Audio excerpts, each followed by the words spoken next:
জটিল পরিস্থিতিতে উন্নত স্বাস্থ্যসেবা নিশ্চিতে বরিশালে নির্মাণ হচ্ছে ৫০০ শয্যার একটি আধুনিক হাসপাতাল। বরিশাল শেরে বাংলা মেডিকেল কলেজ হাসপাতালের বিপরীতে নতুন ক্যান্সার, কিডনি ও হৃদরোগ বিশেষায়িত হাসপাতাল কম্পাউন্ডে প্রায় ২ একর জমির ওপর এটি গড়ে তোলা হবে।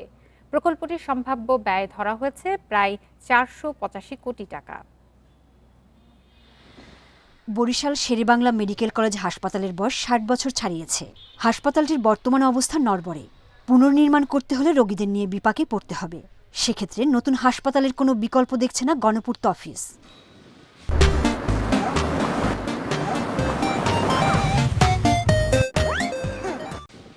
প্রায় ২ একর জমির উপর নির্মাণ হবে হাসপাতালের ১০তলা ভবন। প্রতি তলায় ফ্লোর হবে ১ লাখ বর্গফুটের। আধুনিক অপারেশন থিয়েটার, শিশু ওয়ার্ড সহ জটিল সব রোগের চিকিৎসা হবে এখানে।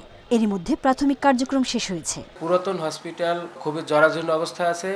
ওখান থেকে কোনো একটি ব্লক নতুন ভেঙে যখন নতুন কাজ হবে বা প্রস্তাবনা হবে, তখন রোগীদেরকে ওইটা টের যাতে না পায়, এই জন্য আমরা বিকল্পভাবে এই ৫০০ শয্যা বিশিষ্ট একটি নতুন হসপিটালের প্রস্তাবনা মাথায় রেখেই আমরা সামনে আগাচ্ছি। আমরা একটা প্ল্যান ফলো করে এটার জন্য কী করবে ডিপিপি প্রণয়নের জন্য আমরা প্রেরণ করছি। এটা অনুমোদন হলে আমরা এখানে কাজ করতে পারবো।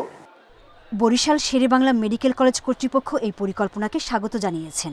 ইমিডিয়েটলি যদি এটাকে আমরা করতে পারি, তাহলে আমার মনে হয় ক্যান্সার হসপিটালের পাশে আমাদের যদি একটা ৫০০ বেডের হসপিটাল হয়, তাহলে আমাদের মনে আপাতত যে পরিস্থিতি আমরা সামাল দিচ্ছি, কিছুটা হলেও আমাদের একটু সুবিধা হবে। যদি সামনের দিনগুলো চিন্তা করেন, ৫ বছর, ১০ বছর, ২০ বছর পরে কী হবে, সো আপনাকে ওই প্ল্যান করতে গেলে আপনাকে রাস্তার ওই পাশে যেহেতু আমার ক্যান্সার হসপিটালটা আছে, ওইখানে আমাদেরকে আস্তে আস্তে বিল্ডিং করে অ্যাডভান্স করতে হবে। যদি কখনো এখানে একটা কোনো ব্লক ভেঙে যায়, কোনো ডিজাস্টার হয় বা আমাকে ভাঙতে হয়, তখন তো আমি বিকল্প না থাকলে কাজ করতে পারবো না। এই কারণে আসলে ভবিষ্যতে স্বাস্থ্যসেবা যদি নিশ্চিত করতে চান, এখনই ২০ বছর সামনের প্ল্যান করতে হবে আমাদের। ৫০০ বেডের বরিশাল শেরেবাংলা মেডিকেল কলেজ হাসপাতালের ৩৬টি ওয়ার্ডের ৫২টি ইউনিটে প্রতিদিন সেবা নেন অন্তত ৬,০০০ রোগী।